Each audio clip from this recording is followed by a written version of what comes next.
right, folks, it's always a good time. Talk to great guests and author. Danny Ray is with me. No, I can't make your wife disappear. Uh, Danny is both a magician and a pastor. So let's just start there, Danny. Thanks for joining me, but tell me first, what comes first, being a pastor or being a magic man? So I started doing sleight of hand when I was 10 years old and came to faith in Christ when I was 17.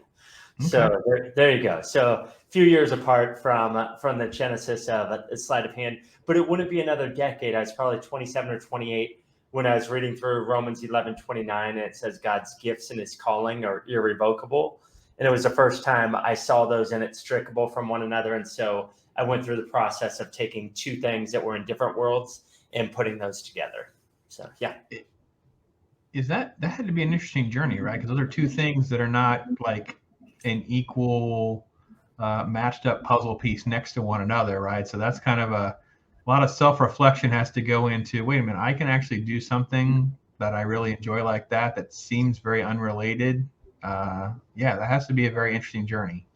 It was definitely an interesting journey, and God did, lots of shaping and changing of me along the way. I was doing youth ministry at that time in a local church and loved doing youth ministry and felt like this deep desire to blend these two together. And as I talked to different pastors and different counselors, everybody's like, I don't know why you wouldn't try to take, the gifting that he's given you and your desire to share God's word and put those together. And so, through about a 2-year process of seeking wise counsel and praying, that led to launching this ministry. Yeah, it's funny how, because your book is those things and then marriage. So again, like a third puzzle piece, the most complicated of the puzzle pieces in my mind. So talk a little bit about first, again, you're a youth, you've been practicing sleight of hand, your interest in magic is growing. You've gone down a spiritual journey where your life's being changed. You're kind of trying to figure those two things out. Yeah. Is there a mentor in some of that? Is there somebody you're like, okay, if it wasn't for this person or that person, or what's happening to kind of keep the bumpers up on the life journey here? Because this seems like a complicated, maybe that's the word I should go for. I don't know. Yeah, so there were a couple of different mentors. Jeff Harris he's one of my closest friends now, but he was also a mentor. I met him when I was 19 and got involved in youth ministry. He was one of the people that encouraged me to put those together. Like he saw me do a lot of stuff for youth over the years, but he never saw me bring a message. It was always bring the message over here, do the magic over here. And his exact words are, I think you're too chicken to put those two together. Ooh, I like those kind of friends. Those are good friends right there. Those were definitely fighting words. And so that was, well, am I chicken? No, I'm not, pray about that. But I think part of what happened is I have a passion for this craft of sleight of hand and doing it with excellence and doing it to the best of my ability, right? And when I was 16, 17, well, it had to be 17 because I came to faith in Christ at 17. I was invited to go to like a Christian magic club. And I saw okay, we're going to come back around that there is a Christian magic club, just so we know. We're going to put a pin in that one, and we're going to come back. For those of you that are watching going, no, Brandon is not going to let that go by. Christian magic club, you continue. We will come back. All right, sounds good. So I went there, and I don't know if it was just this club. I'm sure it was. But I saw some terrible magic with some really good messages. Okay. And I went, God, I never want to do that. And I just had it in my mind, I will never combine those two because I saw it done poorly. And now I've come to understand, it's okay for some people to do magic poorly and give a message. There's lots of people that will learn something on a Saturday night and try to do that on a Sunday morning for their kids group or for the church or whatever that looks like. I just have different convictions. And so my conviction is to take the best sleight of hand piece I can and then take the best message I can and combine those two together. And that's my conviction, but I don't have to put that on everybody. Yeah. All right. So, let me pin the easy one. There's a lower level pin first, folks. Is there an easy sleight of hand that I can learn? Like, is there like something like, listen, I'm going to learn, I got to do a sermon tomorrow and I can fit something in? Because I'm an object lesson practicer. Like, I came up with an object lesson for a message, even if it was for my youth. I usually run through this once or twice. Yeah, Usually got my wife fact checking or looking and making sure there's not something weird. The kids won't go, So is there an easy one? I mean, yeah, there's some easy magic tricks out there, and I think the big thing with magic stores that are online, very few brick and mortar left. All of them are like, learn tonight, do it tonight. It's easy, it's fun, it's fast, but the real work takes practice, and the art of sleight of hand takes practice. When I was on Penn and Teller this last week on a show they have called Fool Us, it was a crazy, like I did a piece that I've literally done 1,000 times, but I had to recreate that piece to try to fool these two legendary magicians. And I went back into practicing 6 to 10 hours a day for 3 or 4 months for something that I've done thousands of times. But that's the level of commitment that I have to the art, but that's not for everybody, and I've had to learn to understand that people have different purposes for why, if it's just an object lesson that you have to get up for tomorrow morning, maybe it doesn't have to be that great, and that's okay. But yeah, for the way God's designed me, I want it to be great. Right. So if I'm doing an object lesson on David and the lady that brings the baby, and we're going to say, let's cut it in half, that I shouldn't try to do a lesson where we cut somebody in half or anything like, or like cut an actual baby doll in half. I probably should not start there. I like that idea. I want to work my way up to that message and that tie-in is what you're telling me. Okay. All right. I mean, I'm going to take it as noted. Yeah. All right. So, all right. Okay. That's a lot of work, man. Wow. I mean, everything that's worth doing, it usually requires a lot of blood, sweat, and tears. So it's not really shouldn't surprise us. However, I don't think people can do the math quickly to go, wait, so this guy's done this for years and now suddenly he's going to do this for hours and hours and hours. And how do you not get burned out on that though? I mean, it's a lot of repetition. Yeah. So what's the line between I got to take a break, like this is going to consume me, or this is too much? Yeah, that's great. That might be a question for my wife. Let me grab her. Kimberly's in the room. We're gonna go. All right, here now we're gonna have a round table. We dial her in. Go to another window. So how do you walk that line? For that particular time, which was earlier this year, that was in April, May, June, and what I did was I set a clock. It was it's called a Pomodoro clock. I'm not positive though.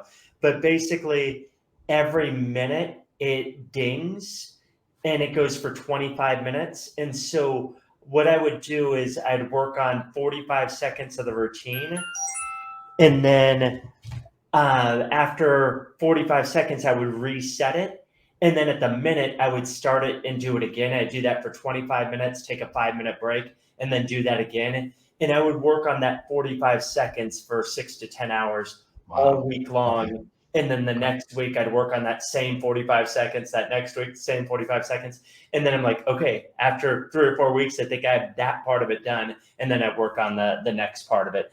And it was for me trying to go to the next level on fooling these two guys. Yeah.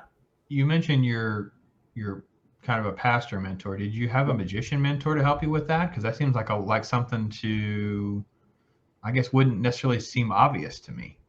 Yeah, so I don't know if I would say a mentor that way as much as there are some people that I've worked with for years, and I definitely called them up and said, hey, Penn and Teller said they want to see me in Vegas doing this piece. Would you help me out with it? And so I brainstormed with probably 3 or 4 different magicians and asked them what they would do, how they would fool them. And I showed them different ideas in my sketchbook of how I think I could fool them. And so they would evaluate things and go, I think this is better. I think this is better. And, I probably came up with 50 different ways to do this trick. And and then I backed down to basically 8 different methods and used all like 8 different principles of magic to create one illusion, and it worked. I did end up fooling them, and yeah, so that was yeah. There you go. Well, congratulations on that part. Yeah. Wow. Okay. Yeah. Yeah, it's like how to fool Penn and Teller. It's like how to prep for 7 to 8 months of your life. 50 brainstorms become 8, and then you go and practice. That's interesting. Okay. All right. Can you? I haven't seen the show, so I don't want to spoil it. I don't know how this works, but you can spoil it now. Is it a card trick? Can you show me what we? This is the trophy. So okay. that can I show it to you? Well, I can, but it would require me walking over there and grabbing it. All right, that's fine.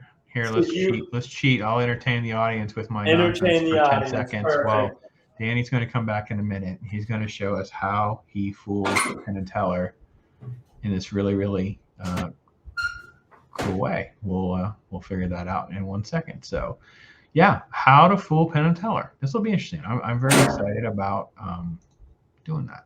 All right, hold on. Yeah, okay, that's good. I like the full shot. Let's just see this. Well, I'm not going to tell you how I fool. No, it's okay. No, yeah, I'm sorry. Yeah, I was clarifying. No, I didn't want a secret. Just we're gonna get it. We're gonna get it. It's not a card trick. This is it here. So it is inside of this box, and I'm gonna open this up. So it's kind of a large piece, but we're gonna get in there and I'll show you. So this is it. This is the contraption. Okay, what am I? I'm really sorry. What am I looking at? What is this thing? So it's basically a giant device that's designed to pluck out an eyeball. Oh my God. Oh, okay. All right. Hold on a second. Let's go back.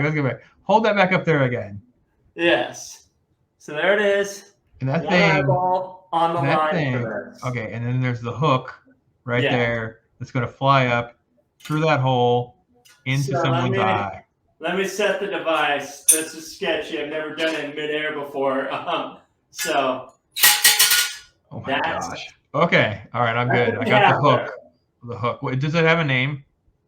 I just call it the eye poker, but I'm sure somebody will come up with a better name for that. I'm gonna lock this up. Put this down here too. So that's that, and I should probably put that somewhere. But yeah, so it's basically I played Russian roulette with my eyeball. I'm not saying it's my brightest idea, but that is what I did. The eye poker. Okay. Yeah. Oh, well, I mean, eye poker probably does need a better name. However, okay, yeah, we got to find that clip. That's good stuff. Oh man. Yeah, if you look up Danny Ray Fool Us or Danny Ray Penn and Teller, you'll find it. It's on YouTube. Okay. All right. I normally would go get that, but I don't want to interrupt our conversation with that because that's good stuff. But okay, so Penn and Teller. Yeah. That's good stuff. All right, so the eye poker. Okay, there's a pin there. So let's go back. There's actually a Christian magic club or clubs. Is this like a thing? I forget. I don't forget. That's how I roll. Go ahead. No, that's good.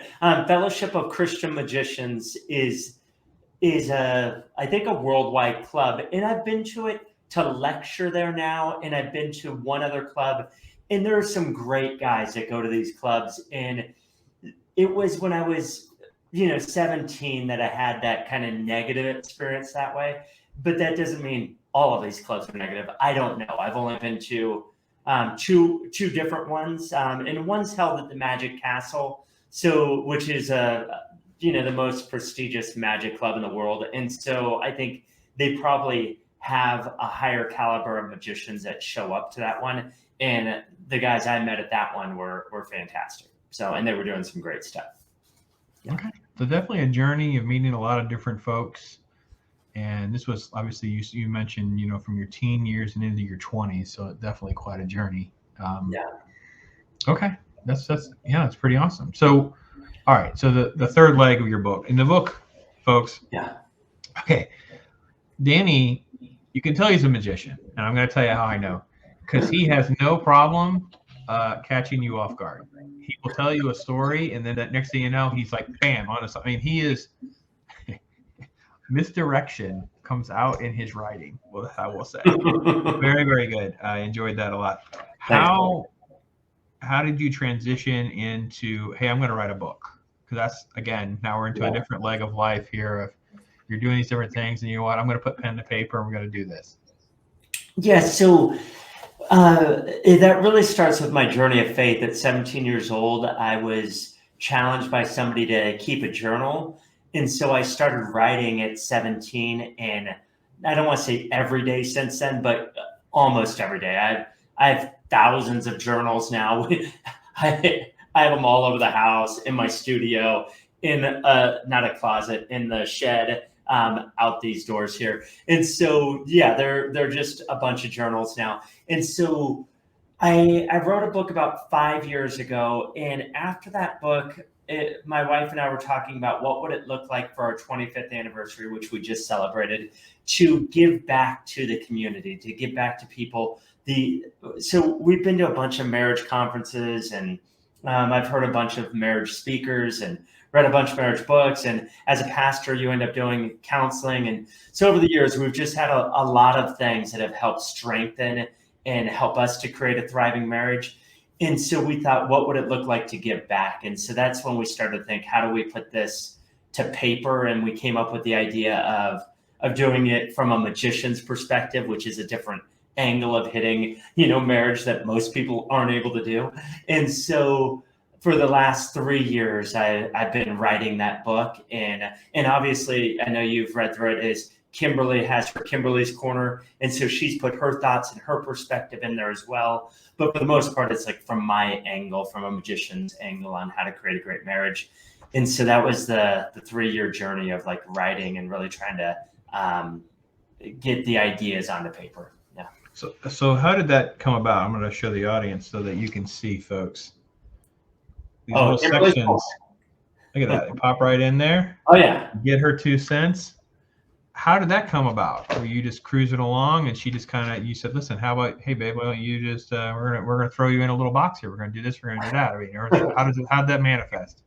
Yeah, so I mean, all along she was helping with the writing process. I would share ideas with her. She'd look at it and go, well, what about this? What about that?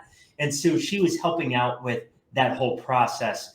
But then we had a conversation to say, what would it look like for you to give your perspective? We really wrestled through. We wanted to do a book that was, both of us, writing it. But a lot of the books we've read that way together, it's a real hit or miss. It's really tough when you have 2 authors writing a book to know who's actually writing, who's speaking to you. And we just felt like the easy thing to do would be to make a mistake and create confusion. And it would be easier to do it from my perspective, the Magician's Guide to a Magical Marriage, and not try to put both of us in there. But the Kimberly's Corner was like the perfect compromise that way to get her insights and her perspective on things. So that's how that came to be. And I'm assuming at this point, this is kind of how you had developed some structure. You got to have some sort of structure when you're writing. I've asked people all their different writing strategies, those kind of things. You guys kind of came up with these 3 basic principles, communication, communicating, overcoming impossible, and then, the successful marriage thing. So talk about developing the 3 fundamental pillars that you sort of kind of build the book around. Yeah. So I took a day in San Diego. This would have been in early 2020, in January 2020, to meet with this guy. His name's Jim House. He has a book ministry called the Book Carver. I was like, don't drop the name of his book company.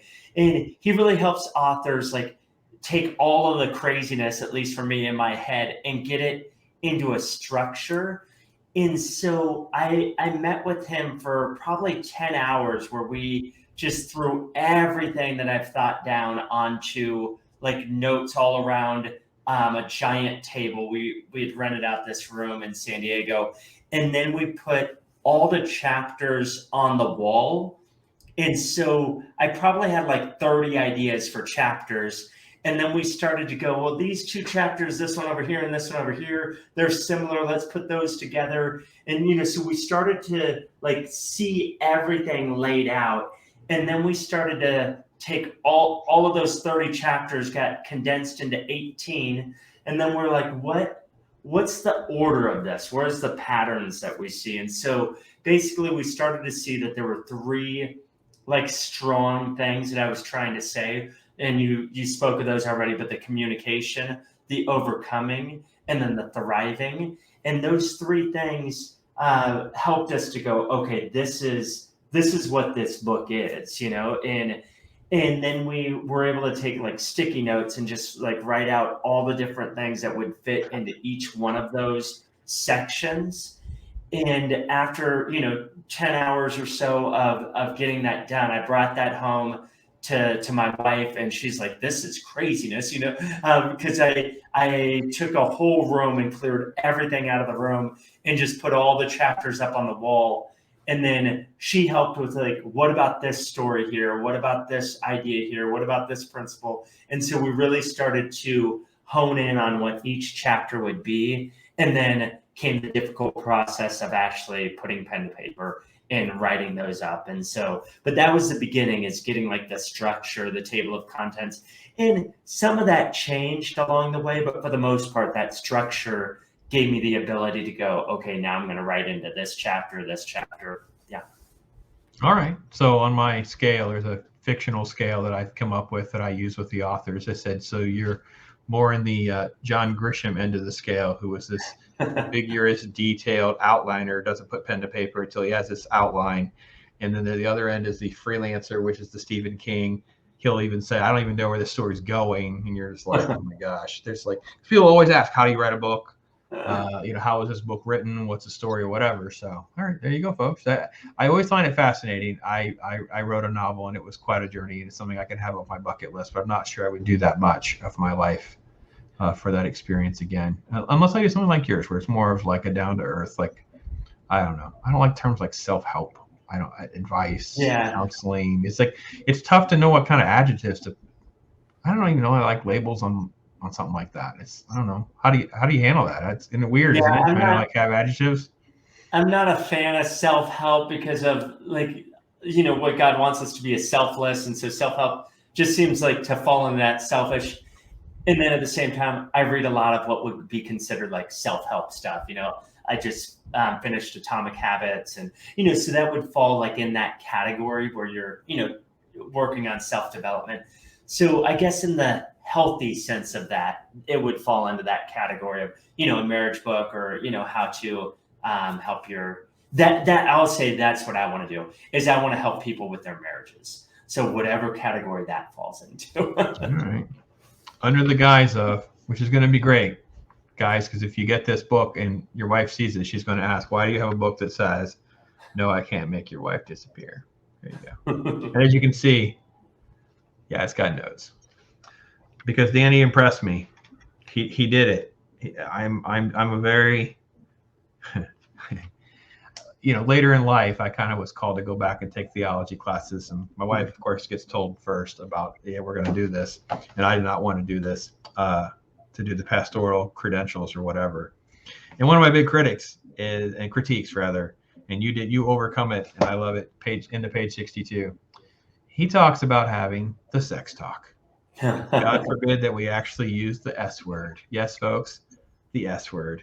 His advice is order dinner in and talk about your sex life. Just talk. What's going great? What's not? What are the solutions to create a more intimate times together? That is probably some of the best, concise 3 or 4 sentences on sex advice I've ever read in a book. And so kudos to you. I don't know. I'm gonna give it that to the pastor part of you, not so much the magic. Then again, kind of magical. We wanted to call that chapter, I think it ended up being called Mind-Blowing Bedroom Magic or something like that. But we wanted it to be called Mind-Blowing Sex. But publishers, they're like, I feel like that's a little too strong. But it is the next chapter. I'm sure some people will skip and just read that one. And then the other one they'll probably skip to is How to Read My Spouse's Mind. Those are two things that we're trying to figure out, I think, in relationships a lot of times. But this is such a topic that so pastors shy away from, youth pastors criminally shy away from, and you just kind of go headstrong into let's talk about this. And not only should you talk about this, you should be regularly talking about this. This is it's just so important, and I think it's fantastic to see that. And I'd love to just kind of speak to that topic a little bit more and give people some advice on trying to overcome some of the hurdles that they've put in front of themselves, or pastors have put in front of themselves, or just they believe the church has put in front of them. I don't know, all of it, really. Yeah. It's a difficult topic, I think, for a lot of people to address. But it's when you look at the scriptures, there's people having sex, people are procreating, people are having relationships that way. But in our churches, it is a rare thing that we talk about it. But in our relationships, or I'll just say with my spouse, with Kimberly, is it something from the beginning we started to struggle with? I think, we talk about in the book that, she would tell me no, and I would feel like that hurt. I'd feel like disappointed. I'd feel rejected. And we saw this as a pattern, and we're like, okay, how do we break this cycle? And so we ended up in counseling and found out that this cycle can be broken, of this saying no and me feeling disappointed. And what we found is that it's kind of like the argument for the fine-tune argument of the universe, where it's basically like there's thousands of little tiny things that if they weren't in perfect order, our whole universe would fall apart. So like if our Earth is tilted, if it was tilted like 1 degree more, it would spin out of control. If the moon was a mile further away, it wouldn't do what needs to be done in terms of orbiting, and all those like fine-tuned things tell us that there's a creator that's interested and loves us. And with sex, there's fine-tuning in our relationship where my needs for sexual intimacy are higher than my wife's, so hers are here, but we learn to sacrifice on both ends. Like I learned to go, okay, she still loves me, and it's okay that she tells me no. And she learns to go like, maybe I don't want to right now, but I'm going to work towards, being intimate with him now. And so we've learned to both sacrifice that way. And then she's learned to give me hope. If she tells me, hey, tomorrow night would be great, that gives me hope. And so I have something to look forward to instead of it just being no.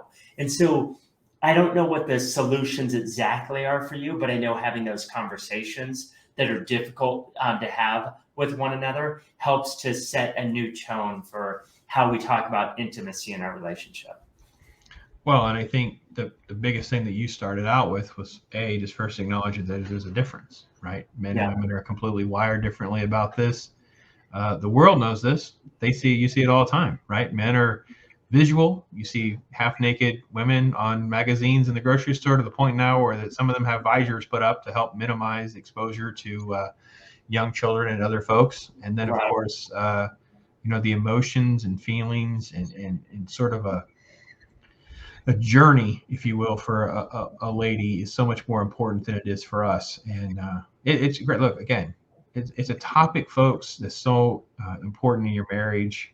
Like I said, I can't recommend it enough. I think Danny's work and Kimberly's contribution to that is definitely felt in definitely in many of the chapters. But that one, it seems like something unique arrives there in those pages, and I'm very, very happy to have Danny expound on that and share more about it. So, all right, so I have to ask a question. We're gonna have to go to the full screen. So, all right, we're gonna have some fun. I mean, I'm in the crazy office where what on earth is behind you on that shelf? There's 3 shelves. Every time I go to full screen, I'm looking behind you. There's 3. What are those 3 things? So one is an antique shuffler. Show me the antique shuffler. Yeah, so this is the antique shuffler. So okay, all right, that's really cool. So just like you put the cards in and you just turn them. Grab some cards. I'm gonna try to hold them down here. You're the first person that's ever asked me about this, Brandon. Yeah, hey, listen, that's what I try to do. Antique Scheffler's on display. When you say antique, what kind of era are we talking about? I want to say it's in the 40s, Okay. but I would have to look that up. It's not a super rare item. They were really popular, so there's a lot of them out there. But this here, if I turn it, it'll shuffle it down here. I'm going to turn it because I'm not worried about the cards like falling. But am I turning it the wrong way? Yeah. Oh, there you go. The wrong way. Yeah. So it's pulling cards in randomly. Yeah, there's I'll do it this way. Yeah, pulls one from one side, one from another side, but it's random. Like you can tell it wasn't a pattern. Got it. Okay. So yeah, it has little rubber wheels on there that help the cards to collide that way. That's awesome. Cards everywhere in my office, but that's not unusual. Okay. And all right. then what else we got back there? This is an octopus. So it's kind of a funny. There has to be a story with the octopus. Yeah. So, and it's not one I could show you right now. We'd have to make my way through the house into my office where I have a painting of an octopus that I love. This painting, my wife got it for me, and I do my devotional usually around 4:00, 4:30 in the morning, and I'm sitting there doing a devotional. Maybe I've had the painting for like 4 or 5 months, and I look up at the painting and I start to count the legs on the octopus. I'm like, okay, there's 1, 2, 3, 4, 5, 6, 7, 8, 9. And it's early in the morning. I'm like, okay, let me drink some more coffee. And then I count them again, 9. But they're all like intersected. I'm like, okay, this is weird. So I get up and I start counting them, 9. And I'm like, what is happening right now? Like, we bought the painting. It said octopus, and there's 9 legs. And so I look it up. It's actually called a nonopus. And so anyways, my brother ended up buying this for me because I was telling that story and we were just laughing. Like, it's one of those things where like you just wonder early in the morning, did you not drink enough coffee? Who puts 9 legs on an octopus? But I think that everybody now knows that it's called a nanopus, and they stand corrected because I didn't know that off the top of my head that it was called a nanopus. I actually sitting here going in my head, it's like, what's a 9-legged one called? There are 9-legged ones. Yeah. They usually aren't full-size legs. I've seen that stuff. Okay, all right. We have one more item on that shelf. I'm gonna make you do it. What's the other thing? So these are just playing cards there. Oh, okay. He's got backup cards. And then this is just a book. It's it's not necessarily a favorite book. It's just the book I'm going through. It's a magic book, and it's. We got an Anapus story and the vintage cards collection. I'm good. Yeah, That's good. So it's just different books. I'll go through. I'll put them on that shelf, and actually 3 or 4 or 5 more over that way that are books that I'm reading through and navigating different ideas. Do you just like dabble each different kinds of 4 or 5 books at a time, or you like read one? Or you sound like you're a dabbler. You kind of like bounce around different things. Yeah, definitely a dabbler when it comes to magic. So it's more. So for example, if I had an idea of, I'll just say like a 4-ace trick, right? Is I'm going to grab every book I have and try to find every 4-ace trick and go, ooh, how can I combine these? Or, which one's better? Okay, I like this one. How can I mix those two together? And so that's kind of a constant journey for me. If I find an idea that I want to run with, I try to figure out what could complement that. And so, it's not uncommon to have like 30, 40 books out and try to find out what are the synergistic pieces that I could put together to combine. As an art form, do you take notes and write this down? Is it like a note? So you have 4-ace trick, and you're kind of like making notes of ideas and brainstorming different notes. Yeah. Okay. I'm trying to follow the process because that was. So like even now, like I have look at this. A new show I'm working on. And so these are like my ideas where I go, okay, I think these ideas are better than these ones. So I begin to brainstorm. But like with this one, El Nijo, it's a like torn and restored rope thing. And so, but there's been 1,000 of those effects over the years. And so I'll go find as many of those as I can. But right now it's just like structuring the idea of the show. But when I get into actually developing the specific pieces, I'll try to, go, what's never been done with this before? What would be completely different, whether that's a presentation angle or whether that's like it's a rope trick, right? Could I use, a camera wire? Can I use a phone cord? Can I use, I'll start to like look through what are different things that might work better, that might be more interesting to develop than a rope trick. So yeah, that's the process. In your research, and you have these, brainstorms, and you're like, all right, I want to do rope trick or card trick. You get stumped. You get into one, you're like, oh man, this would be cool, but I can't work this. This isn't working for me. Like I just get stuck. Yeah, there's a lot of stuff that I go, okay, this won't work for me. Like I'll take mentalism stuff. I love reading about mentalism, but all the mentalism I would say that I do is like far more like indirect, what I would call indirect mentalism, instead of like direct. Like I very rarely will say like, Brandon, like I could tell what you're thinking right now and then, tell you. Like I would do it more like, with body language or, so there's some pieces that I'll read and just go like, I can't figure out a way to make that work with my personality. And, like how I want to present stuff. Because it's not a dark show. Like it's a real fun, like interactive show. And some pieces like lend itself to be a little bit more serious than I would be in my show. Yeah. All right. And we can get more information over at DannyRayMagic.com. So we can do that. So, all right. So go full circle. We've penned a book, 25 years of marriage, magic shows, pastoring. What's next, man? What's on the docket for Danny? How you got like, where are we at on like, you got like you playing out like a year from now, 5 years from now? How do you approach what's going on next? Yeah, so the Penn and Teller thing just aired. That's huge for us. We're seeing where that's going to land, what that'll do. I'm in the process of developing a new routine for them that I'll film this week and send that off. My manager and I, Gretchen, just talked about putting out a new book. She knows I have several different ideas. And so we're like, okay, what's that look like? And so in January, I'll go into that writing process of really kind of going deep into that. But honestly, I think the future is continuing to do what I've done of, sharing God's word through captivating illusions. We believe with this book out that the doors for marriage conferences will continue to open up. I've done dozens of marriage conferences over the last, decade or so. And we think that's going to just continue to increase and be able to be a voice in that community to speak into different people's marriages. And so, yeah, that's the road ahead, but only God knows, and we want to submit to him daily. Yeah. All right. That's good stuff.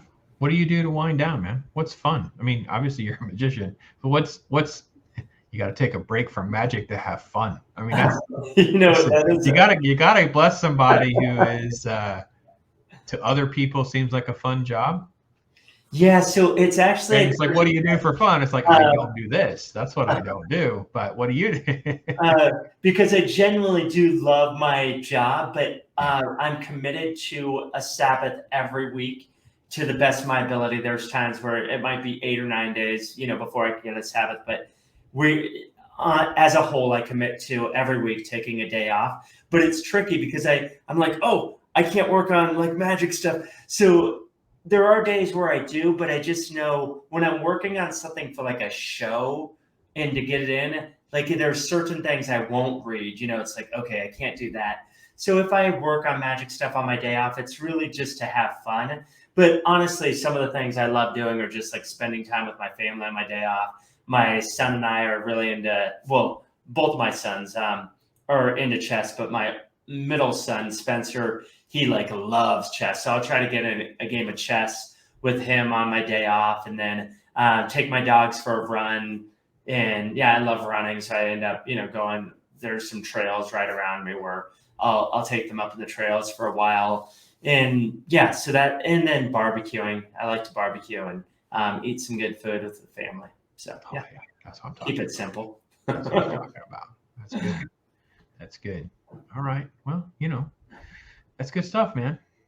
Watch some good movies. I notice you have like X-Men behind you. Are you kidding me, man? I am a movie nerd like you have no idea. It's really sad. So those are my comic books. I just recently got stuff. These are called, you ever seen a graded comic book? You know what I'm talking about? No. Oh, okay. So I want to see. Hang on, folks. We're gonna do this. Yes. Let me see. All right. Well, I'll pull them down and then we'll go from there.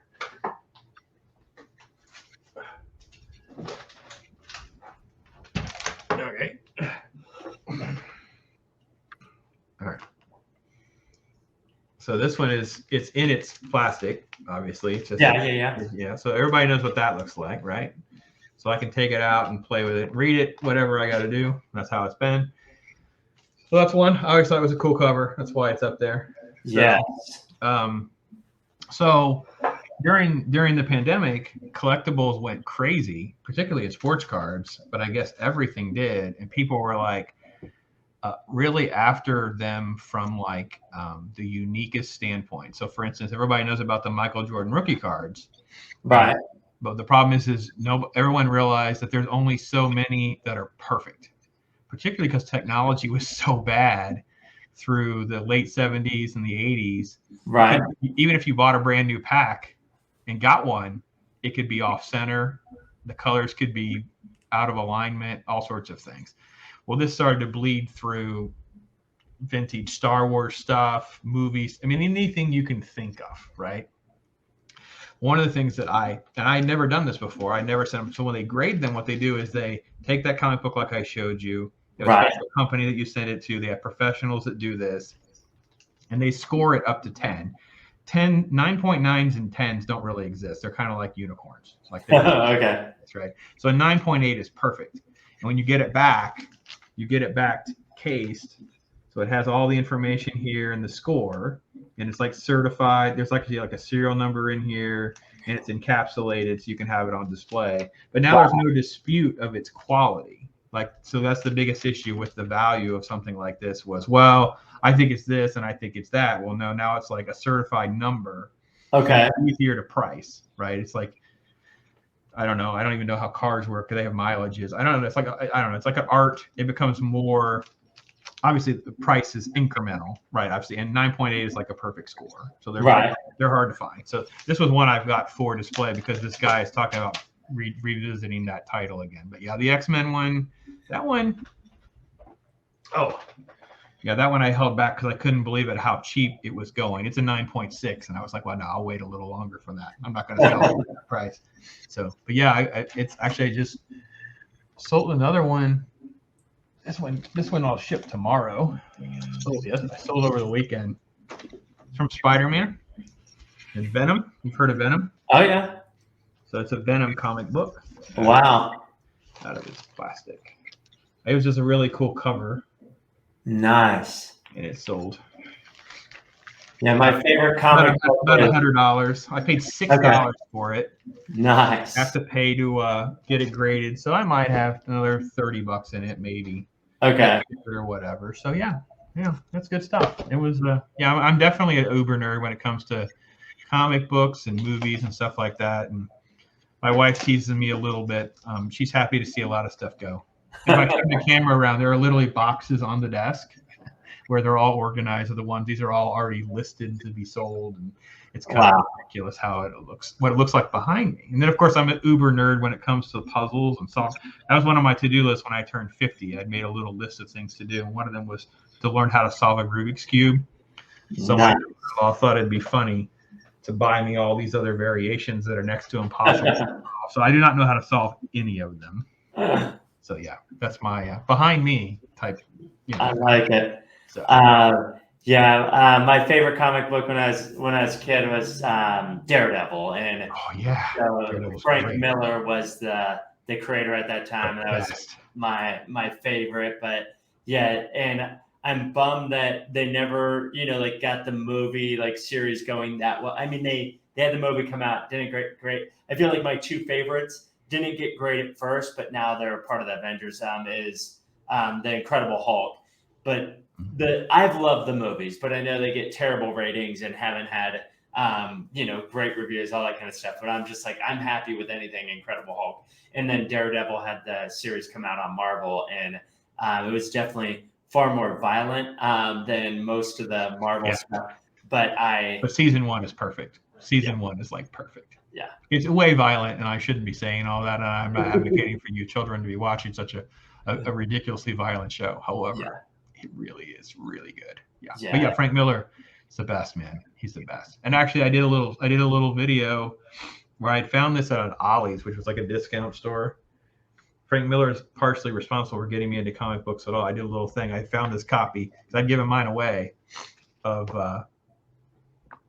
the very first, Dark Knight Returns. Wow! It got me into comic books to begin with. Was reading that, and that's Frank Miller. He deserves the credit. He's the man.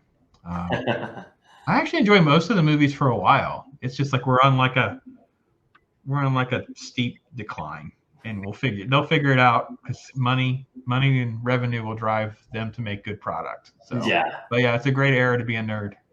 That's true. A great era to be a nerd. So. Well, it's awesome, man. It's good to it's good to feel have time to get to know you and learn about your career and what drove you to write such a fun book. No, I can't.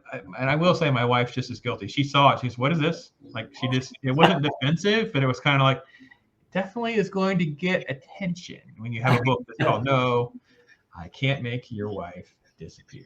So good read, guys. You got to copy for yourself. And again, you can find out more. I'm sure tour dates and those kinds of things will be there. Probably best to get it over at DannyRayMagic.com and see all of that. So